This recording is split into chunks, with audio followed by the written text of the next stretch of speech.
Welcome back to Halftime Report on CNBC-TV18. Now we have Shweta, Daptardar, Vice President at Elara Securities, joining in with us to talk to us about the NBFC space. We have a lot of Q1 updates that have come in also overnight. Shweta, good afternoon. Thank you so much for joining in with us. M&M Financial, Elara, Hoodco, a lot of banking names also have come in with their numbers so far. What are you making of M&M's financials? Seems like weak disbursements that has come in. But as of now, the stock is managing to hold on to gains. What are we watching out for now? And what is your outlook here? Yeah, good afternoon. So yes, few business updates have already been announced, and Q1 traditionally tends to be a subdued quarter seasonally for most of the NBFCs, especially for CV financiers. The challenges will continue to persist for the full year as we move ahead. Second is, if you look at the NBFC space, entire FY25, most of these NBFCs have navigated distinct challenges in the nature of developments on the regulatory front. And second is the asset quality woes, which have remained sticky in the unsecured and microfinance space. So the outcome of these two factors will be slightly anemic growth, which will weigh on earnings for Q1 FY26. Right. And what about Elara and Hoodco? You know, if you could give us a sense on what you've made of the updates that have come in from there as well. And what's your outlook here? Yeah, so capex-driven stocks, I believe, will be gradually back in reckoning. And PSU financiers like Hoodco and Elara, we definitely continue to maintain a positive stance. Particularly in Hoodco, if you look at the numbers, highly likely the loan growth scenario remains pretty healthy. And we are estimating around 25% AUM CAGR for next 2 to 3 years.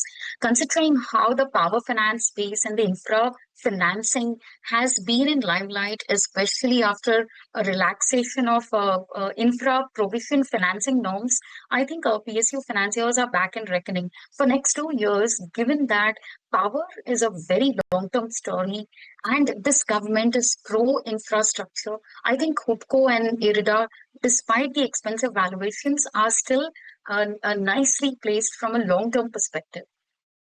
Okay, nicely placed from a long-term perspective, even after these valuations, is what you're highlighting. Shweta, you know, I just want to understand overall for Q1 FY26 from NBFCs, what should we be expecting? Would they be doing better than banks, given that obviously those rate cuts also have come in? So how does NBFC fare in Q1 FY26 this time? Yeah, so the current positive liquidity scenario and the low interest rate regime definitely bodes well, especially for upper layer, high credit rated NBFCs. So next 2 quarters definitely look pretty stable for NBFCs. However, case-to-case basis, microfinanciers and credit card players definitely still are reeling under pressures as far as asset quality is concerned.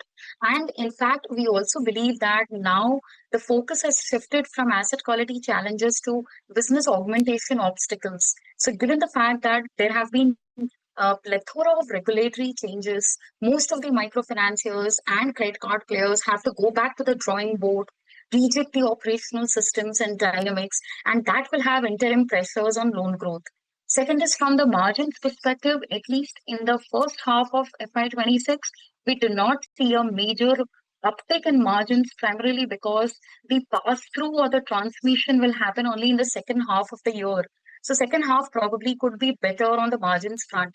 On the asset quality front, although the credit costs have begun to decline, but it's too early to call on the asset quality woes are completely behind. So net, not a very exciting quarter in Q1 for NBFCs, but definitely the year looks pretty stable as the regulatory environment, the macros have turned favorable.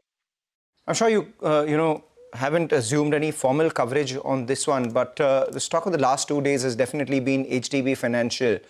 I wonder whether you went through the RHP and if you have any sort of view here. Yeah, Mangalam, so I'm very positive on HDB Financial Services, especially from 2-year, 3-year perspective. Currently, Elara as a house and myself, we are confident and placing bets on diversified product profile businesses. I think that's a need of the hour.